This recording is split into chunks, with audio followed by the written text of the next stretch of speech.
Is Trump wrong for pardoning the Capitol rioters?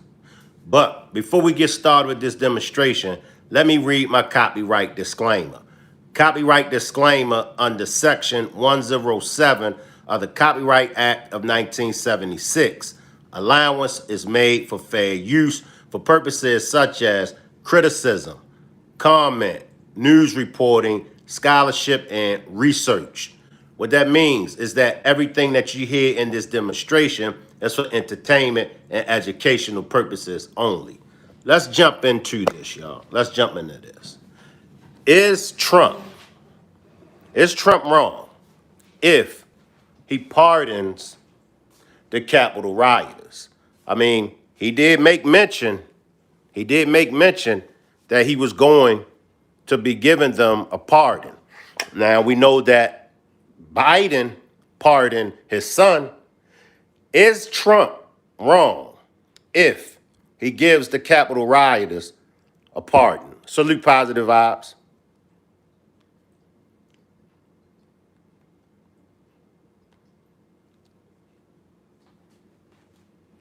And Republican strategist Malik Abdul. Thank you both for being here as always on a Sunday. John Fetterman, Democratic senator from Pennsylvania, also very supportive as well on policy like on immigration and the economy. Now that the majority of Americans agree with those policies, we have to address one that has been very polarizing. January 6th, the president-elect saying in an interview he would pardon Americans who participated in those protests on January 6th. To both of you, lightning answer here, please.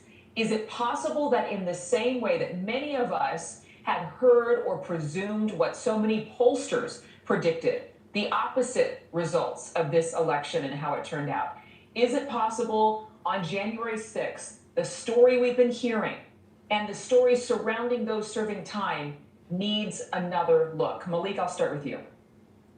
There are a number of people, I think probably about 1,000 plus people who were eventually charged. Not all of them went to jail. Now, I don't know the details of what Donald Trump is talking about, but I imagine, and I would be okay with it, if for those who received any type of charges but weren't actually convicted or sentenced to jail, because a number of those were not. They were simple trespassing charges. Nothing. Stay right there, y'all. Salute Marie. Salute Marie.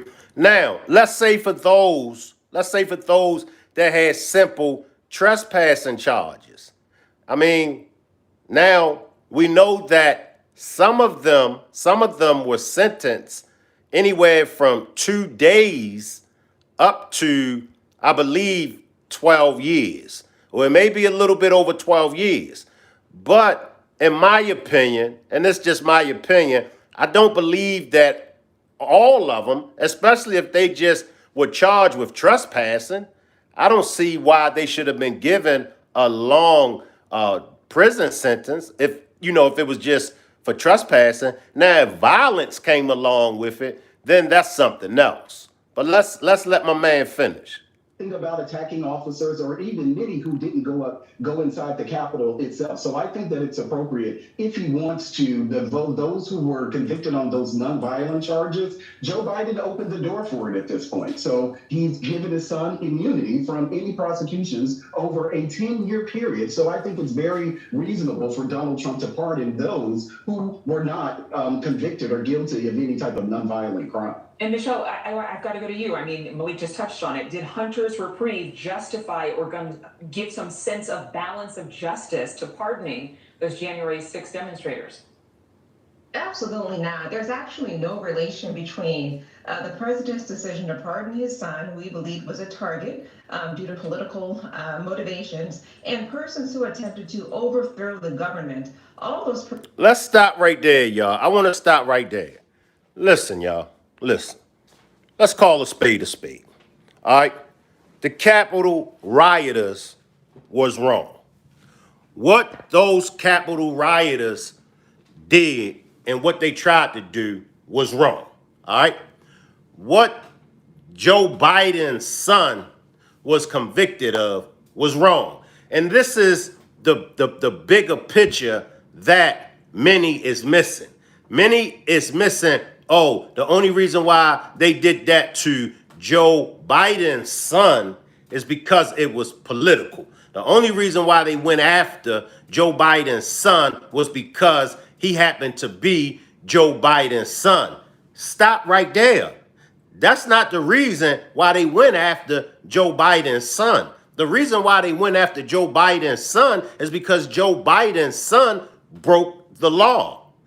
We got to get out of this mind frame of when you do something wrong, there should be no accountability on one's part. Right is right and wrong is wrong.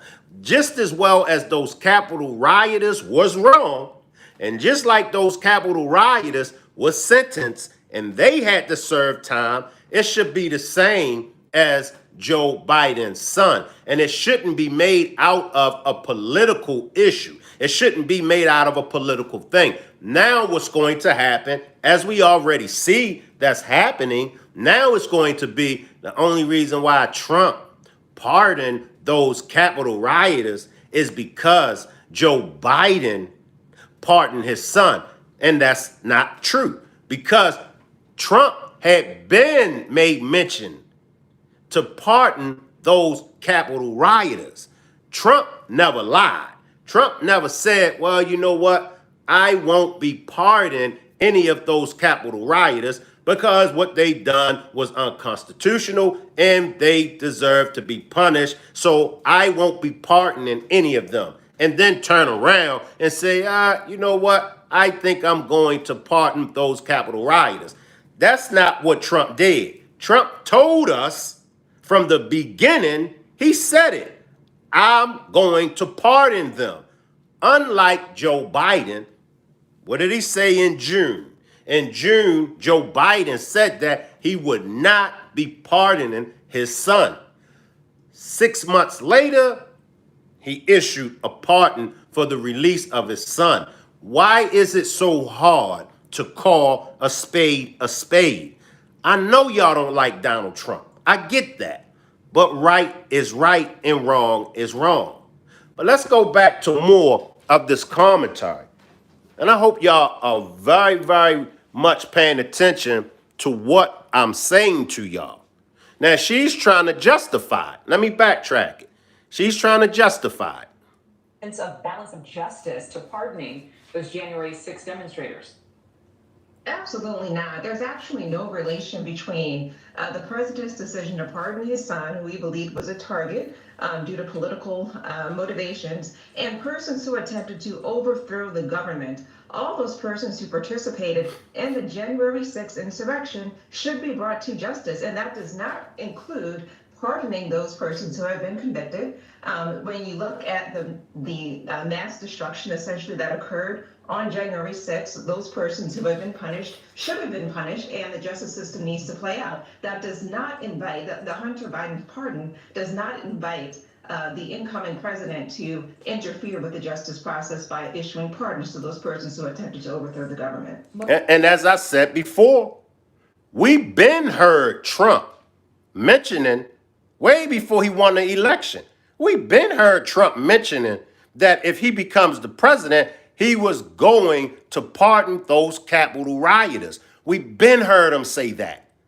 So this is not the case at all, because he been said what he was going to do. And it's something that whether you love or hate Donald Trump, one thing that you have to give to Trump, he says what he means what he says, and he does exactly what he say he is going to do. You know, there is obviously a different perspective on this panel. There's a different perspective for so many in America, but even those who believe it was absolutely wrong for any of these people to enter the Capitol on January 6th, there are a lot of Americans who see obvious bias in not just reporting, but in prosecutions. It's not popular to even talk about this, but there are U.S. citizens who see a nation where the people who rushed into the Capitol, no one had a bomb. They were seen as a threat to the society, as a threat to the government. Meanwhile, 1,000 buildings were destroyed or damaged in Minneapolis following George Floyd's death. Few people were charged there. There have been other instances where people have assaulted officers. There's been violence in the streets. They've taken down and burned down businesses. immigrants who are in the country illegally have been released into the country and committed heinous crimes. Will January 6th pardons bring closure, do you think, or balance for those who feel there's been a miscarriage of justice in this country? I don't think it is because many people will see it as a political act. And I'll disagree with my colleague. Joe Biden did this because he said he was afraid or had concerns about what Donald Trump would do. But what his son did was commit a crime. You can say that those people who trespass onto Capitol grounds committed a crime. Stop right there. And I'm going to backtrack. Now, Biden is making it political because Biden says after he already told us he wasn't going to pardon his son, now he switched lanes. I told y'all, they be in my bushes, y'all. They be watching me hard. So now what he does is he switched lanes and makes up an excuse on why he's going to pardon his son. He knew all along. He knew all along that he was going to pardon his son. He just needed to find a way. So now he got an excellent excuse. He got an excellent excuse. Well, you know what? I'm worried that when Trump get in office, I'm worried that Trump is going to pardon those Capitol rioters. So it wouldn't be fair if he pardons those Capitol rioters. It wouldn't be fair if I didn't pardon my son. Y'all got to stop trying to run game, man. We see right through y'all. And it don't take a rocket scientist to see through the BS. Come on. As they said in the YouTube streets, you can't make this ish up. Will January 6th pardons bring closure, do you think, or balance for those who feel there's been a miscarriage of justice in this country?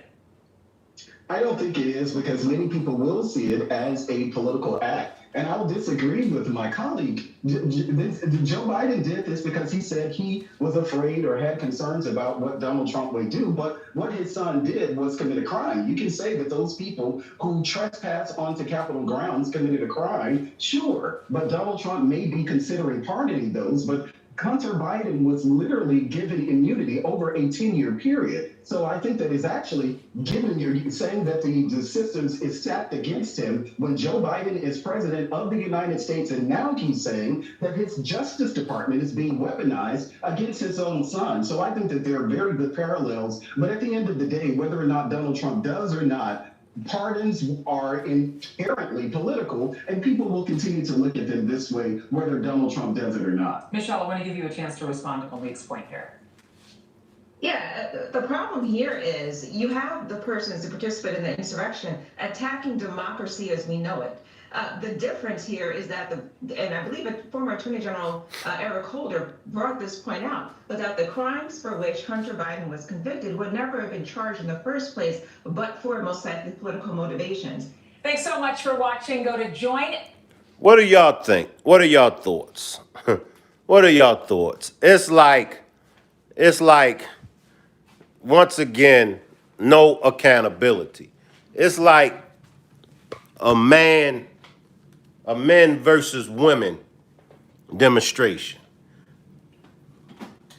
A man and a woman both commit a crime, you know, and we see this and we've seen this play so many times. A man sell drugs, right? A woman sell drugs. Now, when it comes to the man, it's no excuse. The man can be a single father raising his children. And so selling drugs is the only way that he sees fit to be able to provide for his children. They'll backlash that man and say it's no reason why he should have been selling those drugs. He shouldn't have had those children if he wasn't able to provide for them. He should have went and got a job to provide for them children. He knew that he had to take care of them children, so he should have went and got a job. It's no excuse. Now, when it comes to the woman, you're going to get all these excuses. Well, you got to have some sympathy for her because after all, she's a mother. And after all, a mother is going to do whatever a mother has to do to provide for her children. And then after they give that excuse for the woman, they're going to put the icing on the cake and bring the man. They're going to bring a man in, double standards, positive vibes. They're going to bring a man and throw the man under the bus by saying, see, that's what's wrong with these men today. That man left that woman alone with them children, knowing that that woman couldn't provide for those children. Y'all see the difference? So here we go with Trump and the Capitol rioters.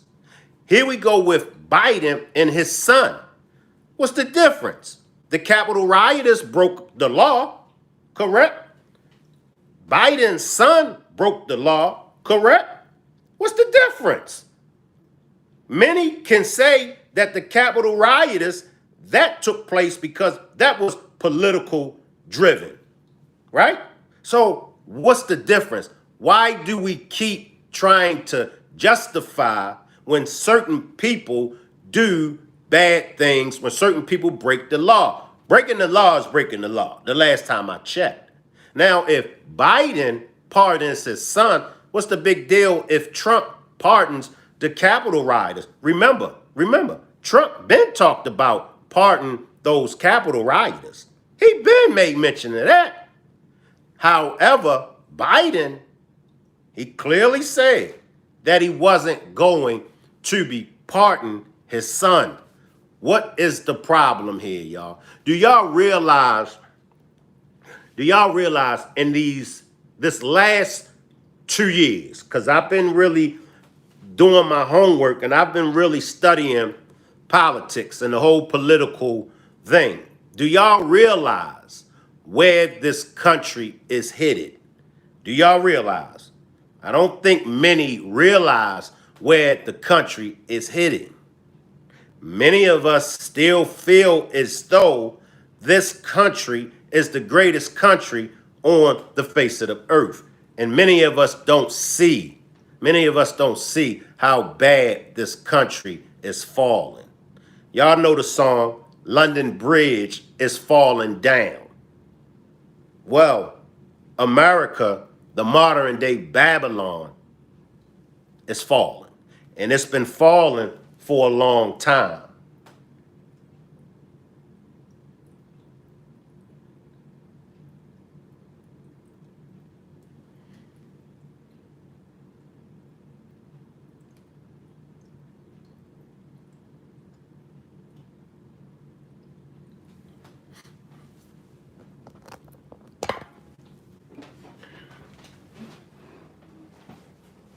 And if y'all notice, the Democrats, they don't hang out in my chat no more. Y'all remember how they used to hang out in my chat? They don't hang out too tough in my chat no more. Supreme Court ruling this year that protects presidents from legal action, but Trump's legal troubles from the attack on the Capitol could just be starting. Chief Legal Analyst Khalif Rose joins me now. Khalif, today we're talking about the 8 civil cases that are aimed at Trump from what happened on January 6th. Listen, criminal cases have... And before I let it ride, positive vibes, don't you do it. Positive vibes, don't you do it.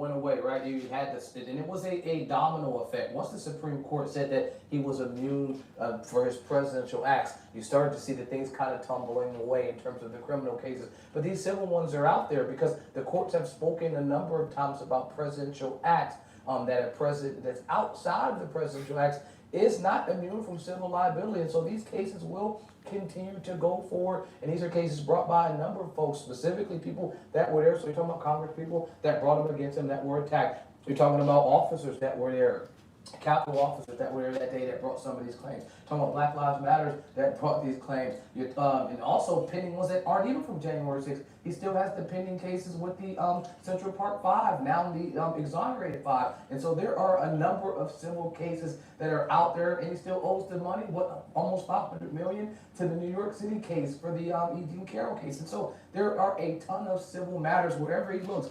If he got the criminal things behind him, at least on the federal side, these civil cases are still sitting there and pending right now. Polls show that an overwhelming majority want those to be held accountable for the attack on democracy from January 6th. But a Supreme Court decision from 1997, that was the litigation that was against the sitting president. That was basically when it came to Bill Clinton back in those times. I remember that case. We talked about it in law school, but I did not remember reading that court's opinion. Judges speak through their orders, and the opinions are the orders of the court. I look back at this order and the opinion, and I think it's timely. Even though this happened from so many years ago, it talks about how the court, there were arguments made before the court about this fear of frivolous litigation and of politicizing, attacking a current president and trying to bring claims against them just because they were the president. Who would have ever imagined something like that happened? And now we're in that moment right now. But the court answered and said, we're not persuaded by that. And they said, if Congress deems it appropriate to afford the president stronger protections, it may respond with legislation. And so they're saying, look, we're saying that the president can be civilly liable, and there can be a claim brought against him for actions that are not within the office of the president. And if Congress wants to protect him, he can do that. Well, they set up what we have now, which is a president that has civil pending litigation and a Congress, both the House and the Senate, that seems inclined to be able to protect him. So even though they wrote this many, many years ago, for right now, this is extremely timely. Checks and balances are there for. Now let me go to this, y'all. What was one of the things, right, about Project 2025, right? I need y'all to talk to me. I see you, Michelle. I see you, Cotan. What was one of the main things when it came to Project 2025? Many of you all said to me, Shane, if Trump has his way, Project 2025, and if Trump has his way, he's going to do away with the Constitution. Y'all remember? And what did I say? I said that will be a good thing if Trump does push if he does push for whereas though we abolish or we get rid of the Constitution. See, under the Constitution, that's how he's able to do what? That's how he's able to pardon himself. Under that Constitution, that's how he's able to be the sitting, or that's how he's able to be the president and get away without being prosecuted. See, we, as I stated before, as Americans, we've been comfortable with our lifestyle, regardless of what. Even though the average American knows that it's a lot of issues that goes on in this country that needs to be fixed. We can all agree on that. Whether we agree with Make America Great Again, we all can agree that America has some serious issues, some serious problems that have to be resolved. Now, Trump comes into office. Name me one president. Okay, I was born in the 70s. So when I was born, it was Carter. Who was it? The father Bush or Reagan first? Was it? But either way, I was living through Carter, both the Bush, the father and the son, Reagan, Bill Clinton, Obama, Trump, Biden, and Trump again. Help me out, y'all. Help me out, because maybe I'm missing something. None of those presidents shook up Washington. None of those presidents shook up America the way that Trump shook up America. Yes or no? All those presidents that I mentioned, except Trump, all of those presidents kissed the Pope's ring. We could just start right there. Why didn't Trump kiss the Pope's ring? Why did the other presidents kiss the Pope's ring? Why is Trump? Why is Trump out of all those presidents? Like I said, I can't go past Carter. I believe Nixon was before Carter, but I wasn't around during Nixon. But why didn't, Why didn't those other presidents go against the grain? I believe JFK went against the grain. We saw what happened to JFK. I believe Abraham Lincoln went against the grain. We saw what happened to Abe, Honest Abe. Right? And if you look at the penny, if you look at the nickel, if you look at the dime, if you look at the quarter, look at those pieces. Why is the penny, why is Abraham Lincoln, why is that the only one that's a different color? Why is the penny in bronze? But the dime, the nickel, and the quarter piece, and the half a dollar and the dollar, why are they in silver? Why is, and I know Abraham Lincoln is on the penny. I can't remember who is on the nickel, the dime, the quarter, the half a dollar, and the dollar. I can't remember. But why are those presidents facing the same direction? But when you go to that penny, that's a different color. Why is Abraham Lincoln turned the opposite way? Food for thought. Food for thought. So now we coming up to Trump. If y'all don't see that it's bigger, if y'all can't see the bigger picture, then I'm gonna really have to really go deep. And if y'all notice, every time I start to go deep, I experience audio difficulties. All kind of things start to happen when I start to really go deep. And if y'all notice, the deeper that I get, they mess with my views. It'll be like 4 or 5. And this is how I know they messing with my views. This is how I know they messing with my numbers. Because I'll see that it's only 4 or 5 people watching, but it'll be like 11 or 12 different people in my chat. So that's how I know they're messing with it. But you really, really have to get out of your feelings when it's pertaining to Donald Trump. I'm not saying that you got to like the fella. I'm not saying that you got to hang pictures of Donald Trump on your wall at home. Or I'm not saying that you have to sit a picture of Donald Trump at your desk. I'm not saying any of that. I'm not saying that you need to invite Trump to your next fish fry or the next barbecue. I'm not saying to invite Trump to your daughter's wedding. I'm not saying any of that. I'm just saying, take a deeper look. Take a deeper look into the man, Donald Trump, and see exactly what it is that he has done. And if you can honestly come back to me and say, Shank Rock, I studied, I backtracked every demonstration that you've done on Donald Trump.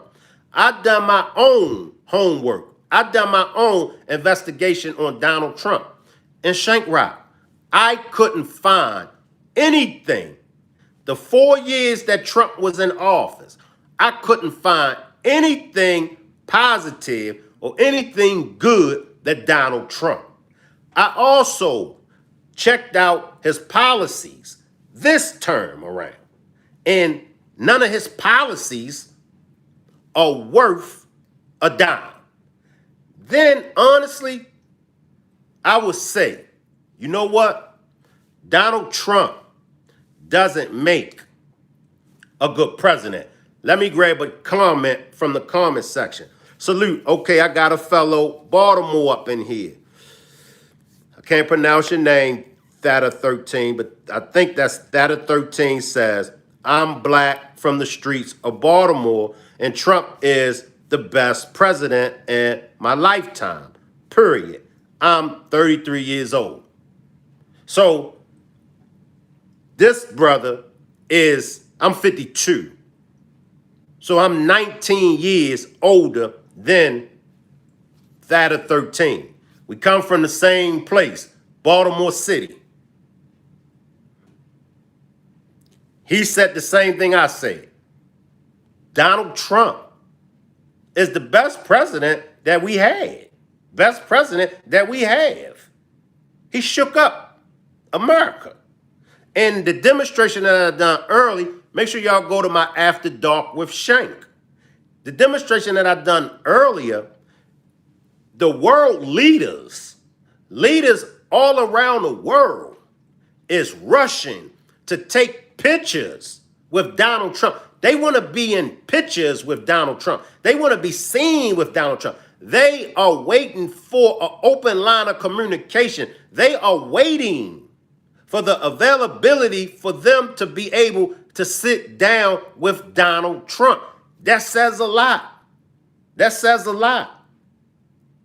And my days in elementary school, my days in junior high school, my days in high school, my days in any and every lane that you could think of, my day is what I learned. The most popular person, if you put the most popular person up against the non-popular person, everybody loves the popular person. Everybody loves that popular person. Not too many loves the non-popular person. But when it comes to getting the job done, the popular person don't got no skills. The popular person don't got a sense of direction because he's popular or she's popular. Y'all ever notice that when it comes to popular people?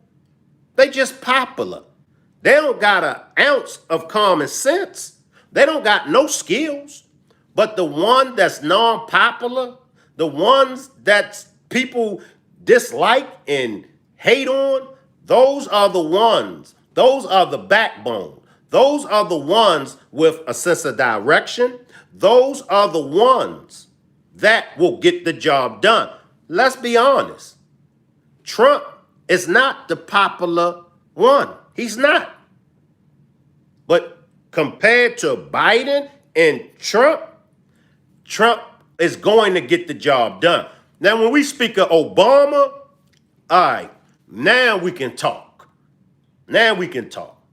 There's some things about Obama I disagree with. However, Obama got work done. Obama was like Trump. The leaders around the world, they respected Obama. The leaders around the world, they don't respect Biden. They just don't respect Biden. But the leaders around the world respect Trump. Yes or no? Yes or no?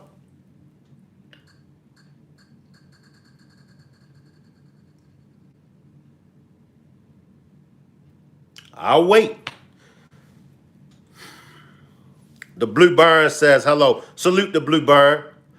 Theta13 says, he's a real boss, self-made. He turned 400 million into 9 billion. Ain't too much you could say about that. That's facts. Salute Mr. Common Sense. Salute Mr. Common Sense. That's facts. He's a businessman. Shank, he ain't no businessman. He is a businessman.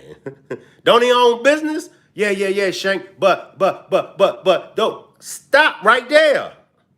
Stop right there. You can't say that he ain't a businessman because he owned businesses. And he had business for a very long time. So stop telling me that Trump isn't a businessman. Stop telling me that. Well, Shank, he filed bankruptcy, so he was a bad businessman. You don't even have to be in the business. You don't even have to be a businessman to file bankruptcy. We all know why you filed bankruptcy. And y'all help me out. But the last time I checked, when you file for bankruptcy, that wipes out your credit debt. Yes or no? I'm just saying. Mr. Common Sense says America's the biggest business that there is. Positive Vibe says you own the Mr. Clean products. Mr. Common Sense says no, friend, that makes him a smart businessman. Smart businessman or not, it still makes him a businessman. That's all I'm saying. That's all I'm saying. Bob Hawk says he files bankruptcy and leave his shareholders holding the bag. Most would have went to prison for that. Boy, boy, I can tell y'all that Donald Trump is the 47th president. And some of y'all would disagree with that.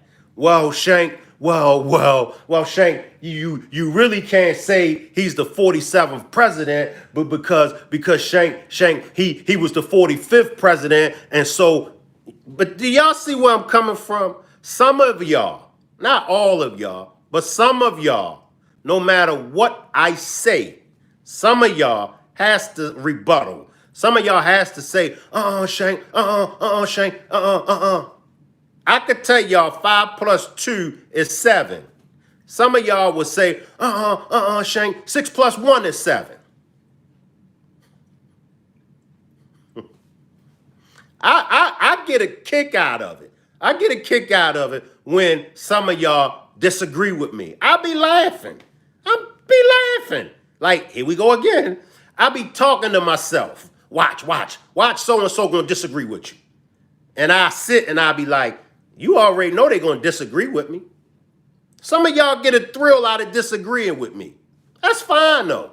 I ain't gonna hold y'all that much longer. I got one more clip and then we're gonna get out of here.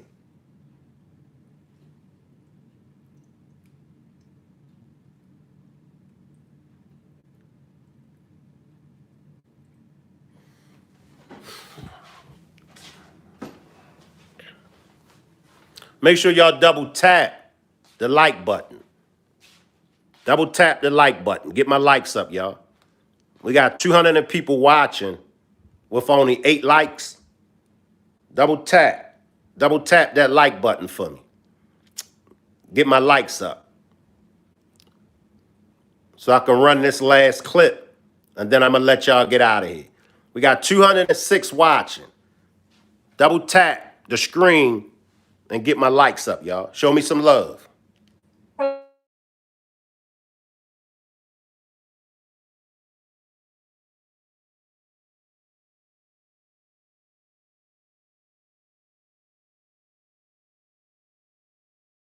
Automatic citizenship for anyone born in the United States. First of all, they're costing us a fortune. But we're starting with the criminals, and we gotta do it. And then we're starting with see how it goes.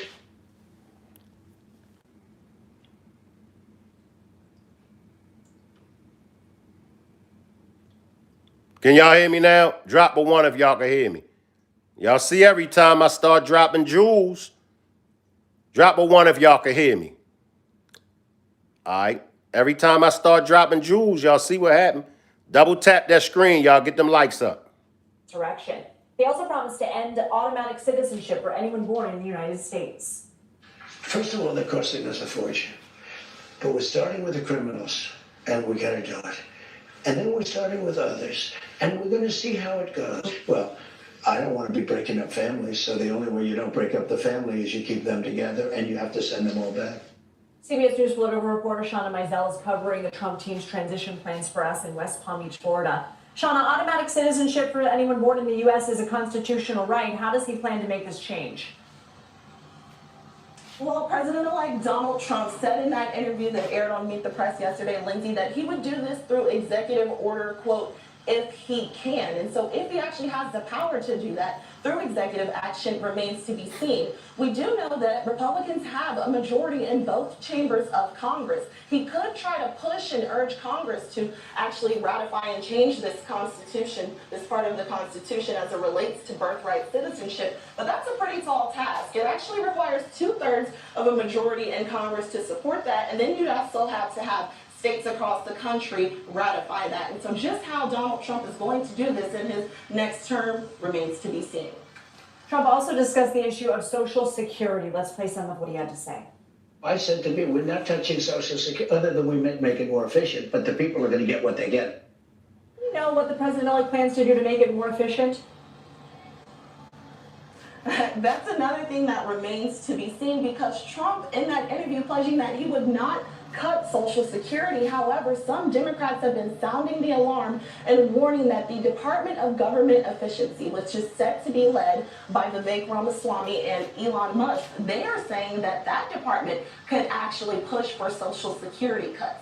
And Stop right there. Now, y'all see how the Democrats spread that lie. Y'all see how the Democrats pushed that false narrative that Trump was going to end SSI. He was going to end Social Security. But according to Trump, Trump never said he was going to end Social Security. Do y'all see the lies that comes from the Democrat Party? Let me backtrack. See, that's why you got to be very careful. We got to be very careful what we intake. We got to be very careful on what we listen and who we listen to. Democrats have never said nothing good about Trump. So we got to be careful. If it's coming from the Democrats, we got to be careful.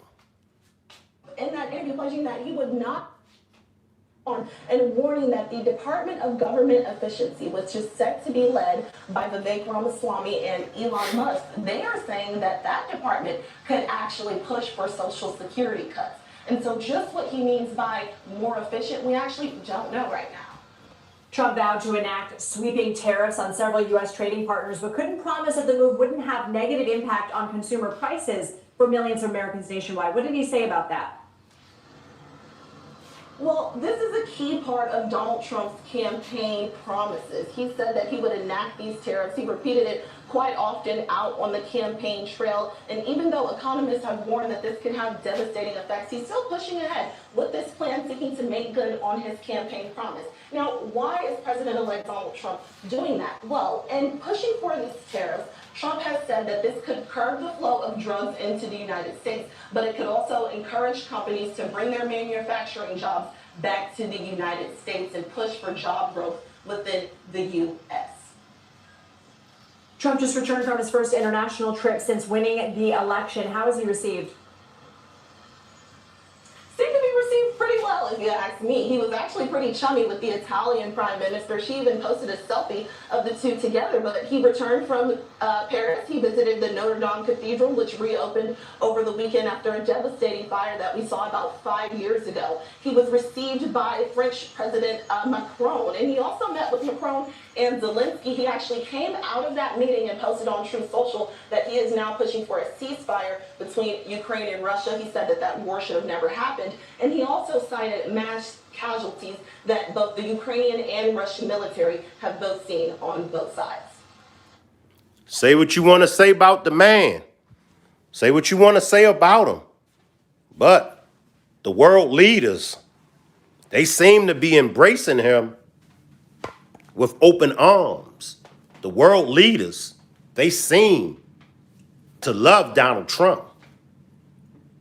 And as we just found out, something that many of us had already knew, we just found out he ain't talking about ending Social Security.